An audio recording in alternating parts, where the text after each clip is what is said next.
తర్వాత దివంగత ముఖ్యమంత్రి వర్యులు ఎన్టీ రామారావు గారికి, జ్యోతిబా పూలే, శ్రీకృష్ణదేవరాయలు గారికి చిత్రపటానికి పూర్వాంకరణ చేయవలసిన గౌరవ ముఖ్యమంత్రి గారికి గురించి ఏర్పడింది చెప్తే కులాలు మతాల గురించి ఏర్పడిన పార్టీ కాదని చెప్పేసి మరొకసారి తెలియజేస్తున్నాం. అన్న ఎన్టీ రామారావు ఈ పార్టీని ముఖ్యంగా పేదవాళ్ల గురించి స్థాపించారు. ఈ పార్టీని అన్ని రకాలుగా ఏదైతే ఈ పార్టీని స్థాపించారో దాని ఆశయాలకు అనుగుణంగా బడేటికోట రామారావు గారు ఒక చరిత్ర. ఈ రోజు ఈ ప్రభుత్వం ఎక్కడుంటే ఆ న్యాయం చేసే బాధ్యత ఈ ప్రభుత్వం తీసుకుంటామని మరొకసారి సాధ్యమైంది. ఎన్నో సార్లు హామీలు పరిస్థితి వచ్చింది. ఇంకో పక్క మనం సమాజంలో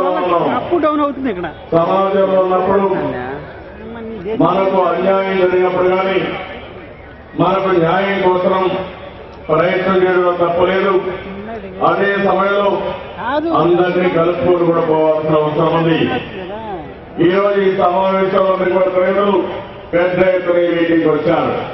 ఎందుకు కొన్ని వర్గాలు వెనుకబడిపోయినా కూడా మనం ఒకసారి ఆలోచించుకోవాల్సిన అవసరం ఉంది.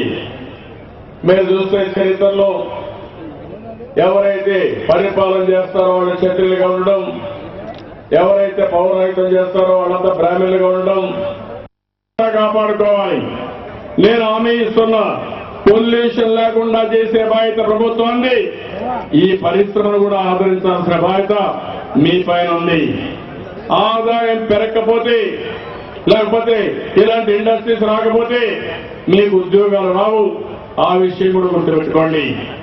మొన్నే నేను చెప్పాను, ఒక ఇండస్ట్రీ ఇక్కడ ఫుడ్ పార్క్ వస్తే అక్కడి నుంచి నేరుగా సముద్రంలో తీసుకుపోయి అది కూడా ఫుల్ గా ట్రీట్మెంట్ చేసి పొల్యూషన్ అంతా కూడా పూర్తిగా కంట్రోల్ చేసిన తర్వాతనే సముద్రం కూడా వదిలిపెడతాం తప్ప సముద్రంలో కలుషితమైన వాటర్ వదిలిపెట్టే సమస్య లేదు.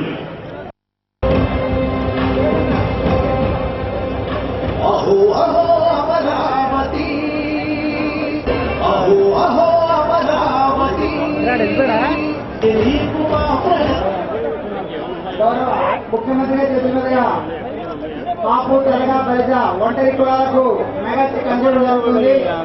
లబ్ధిదారులు డీజీఎం గారు, జిల్లా కలెక్టర్ గారు, ప్రిన్సిపల్ సెక్రటరీ గారు, అందరూ ఎండీ గారు కూడా కార్యక్రమం పాల్గొనబోతున్నాం.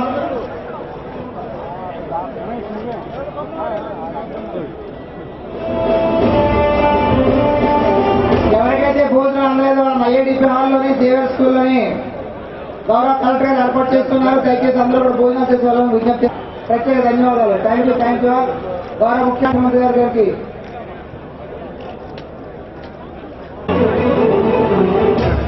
ఏర్పాటు చేస్తున్నాం.